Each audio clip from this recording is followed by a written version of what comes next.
Hey, it's Monday. I think it's April 13th.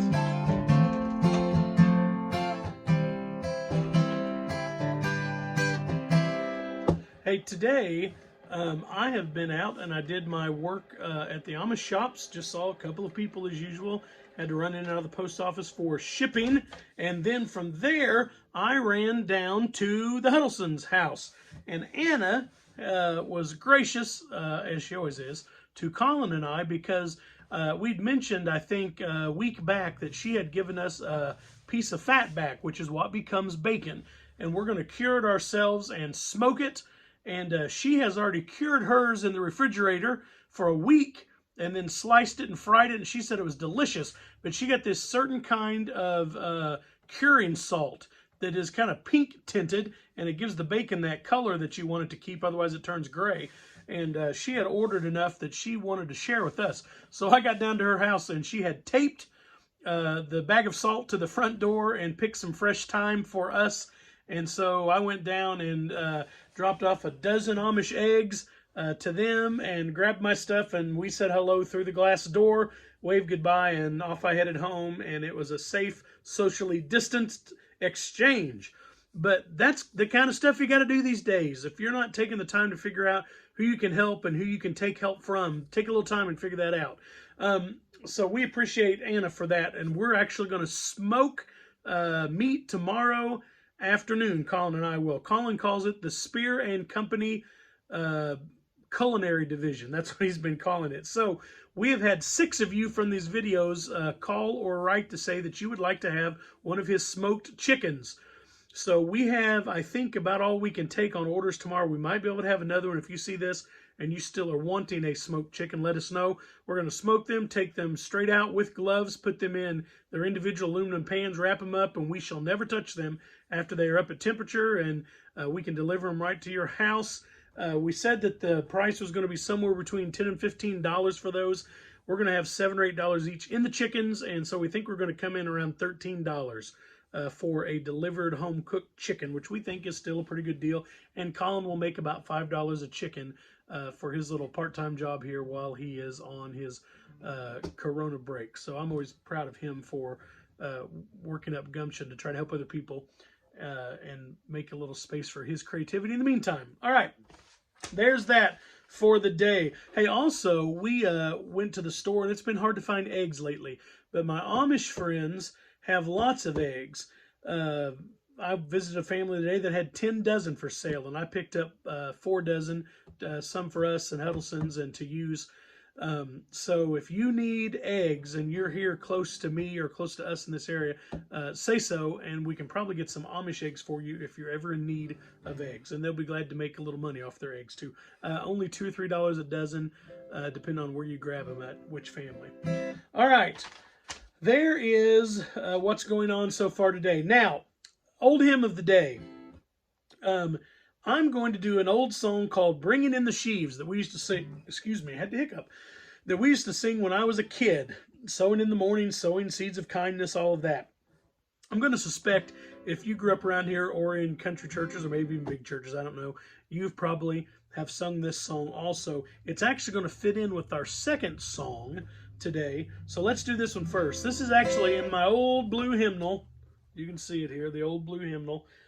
This is number 215 in it, and it is written in the key of C, and I'm actually going to play it in the key of C. Now, it has C, it has G. I'm sorry, I'm going to shape it in G. But we have C, right?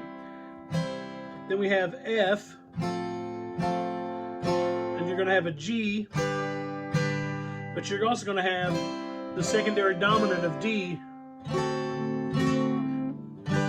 Okay? So if you're playing instruments, you got all that. You're going to have a C, a F, a G, and then a D. Okay? In the key of C. Here's how it goes. Sowing in the morning, sowing seeds of kindness Let's try again, I messed that up. Sowing in the morning, sowing seeds of kindness, sowing in the noontime and the dewy eves, waiting for the harvest and the time of reaping. We shall come rejoicing, bringing in the sheaves, sheaves, bringing in the sheaves. We shall come rejoicing, bringing in the sheaves, bringing in the sheaves, bringing in the sheaves. We shall come rejoicing, bringing in the sheaves. Pretty easy. Sowing in the sunshine, sowing in the shadow, fearing neither cloud nor winter's chilly breeze. By and by the harvest and the labor's ended, we shall come rejoicing, bringing in the sheaves, bringing in the sheaves, bringing in the sheaves. We shall come rejoicing, bringing in the sheaves, bringing in the sheaves, bringing in the sheaves. We shall come rejoicing, bringing in the sheaves. All right, there's that old song. I've not sung it in so many years I messed up those words first time I tried it. It's really a great song. I had no idea what sheaves were when I was a kid. So just trying to picture all those elements of the harvest. Religious or not, we all know that kindness sown is kindness reaped. Generally, even if it's not at the very time, and even if the old proverb comes true of every no good deed goes left unpunished, as Imo likes to remind me sometimes. Even in the end, past that, kindness is its own reward. So keep sowing kindness out there, and hope, and don't be scared of the rain and the snow and all of that stuff that's falling all around us right now, which actually literally may fall around some people watching this, because it may snow again this weekend in certain places at the end of the week here. It's going to be chilly.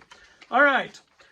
There's that. Now, on to Larry's motivational connection of the day. You remember that yesterday that Larry challenged us for people to write in and repurpose one of his quotes and put their own response, and people actually did. At least 4 or 5 or 6 people. So I'm proud of you people that did that. He's, I think, going to try to feature all of those folks. Well, Mimi Meadows, who is one of our dear friends from down in Paoli, has been getting Larry's connections, and she started off using his quote from April 3rd, which was that Robin Williams quote that John Keating said in the Dead Poets Society.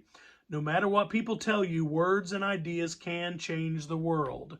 Here's what Mimi wrote then after that. She says, words like water so easily flow and are ever so hard to retrieve. The lesson is always use your words carefully. Thanks for sharing, Mimi. Larry sends a reminder. Use that flowing water to wash your hands for the recommended 20 seconds. So thanks to Larry. Thanks to Mimi for sending that in to Larry. I have always appreciated who Mimi Meadows is. She's got a lot of good offspring down through her family, kids and grandkids, and we appreciate who she's been in the world and who she's been to us. She's an awesome lady. All right. Thanks, Mimi, and thanks, Larry. All right. Now, I had some requests. When would I sing some songs by Garth Brooks? And I don't sing that much country. It's just not my thing. I don't mind it. I like listening to it. I like listening to George Strait. We actually watched George Strait on a Willie Nelson documentary last night, and it was really cool. Willie's not my favorite artist in the world either, but man, he is a cultural icon and his own institution, and he's just to be appreciated and respected for just being his own person for his whole life. So it was fascinating to watch some of that documentary last night. I think that it was on A&E on demand. And then we watched part of a Dolly Parton one after that. Like I said, not my very favorite styles of music, but I appreciate certain songs from those artists. And we're here in the middle of this lockdown, and we're trying to expand the things that we watch and think about and enjoy. So there's that. Now, so I thought, since I had a request to do some Garth Brooks stuff, that I would do one of Michelle's favorites, and really has become one of my favorites, which is one of his songs that's kind of off the beaten track for him. This is a song that he called the Cowboys song. And the great thing about this is it combines life and music. He tells some stories about some cowboys, and then the end of each phrase section ends with the songs that they would sing around the campfire. And one of those songs, guess what, was Bringing in the Sheaves. So this is his cowboy song. He's also going to mention a song called Strawberry Roan and then another song called Little Joe. You might not be familiar with those, but they're old cowboy songs about working cattle and being out on the range and that kind of stuff. So look those up if you want to. Strawberry Roan is an old cowboy waltz. It's especially pretty cool. All right. Here's how this goes, Garth Brooks' cowboy song. Pushing horns weren't easy, like the movies say it was. I don't recall no dance hall girls or hotel rooms with rugs. We worked hard and tired and nasty, rode our ponies heads too low. There were nights we couldn't sleep, 'cause it was so damn cold. And we sang Strawberry Road and Little Joe.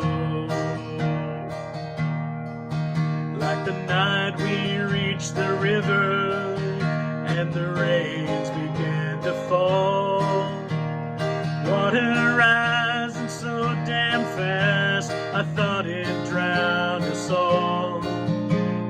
Lost a lot of steers that night and 4 or 5 good mounts. But when all the boys rode into camp, we knew that that's what counts. And we sang Yippee-Ki-Yay, Amazing Grace.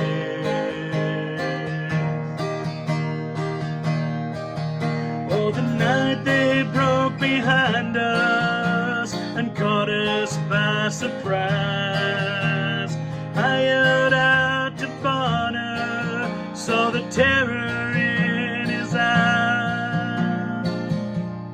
And he rode for all his horse was worth, and I know he'd done his best. But he crossed over Jordan, riding Dunny to his death, and we sang Bringing in the Sheaves and the rugged cross. So when you see that cowboy, he ain't rugged by his choice.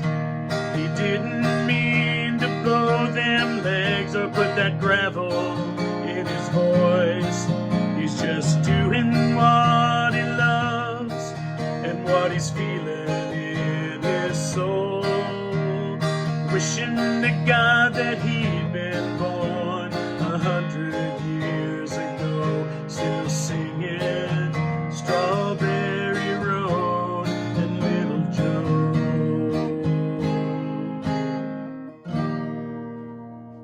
Hey, there's your cowboy song. I don't do many of them, but I like that song. I like reflective stuff that looks back over life. Take a little time to be reflective. Take a little time to be comforted in the past and hopeful about the future. And then share that with some other people today. So I'll see you tomorrow. And let us know if you want a chicken. We got space for one left, like we said. All right. See you tomorrow. Bye.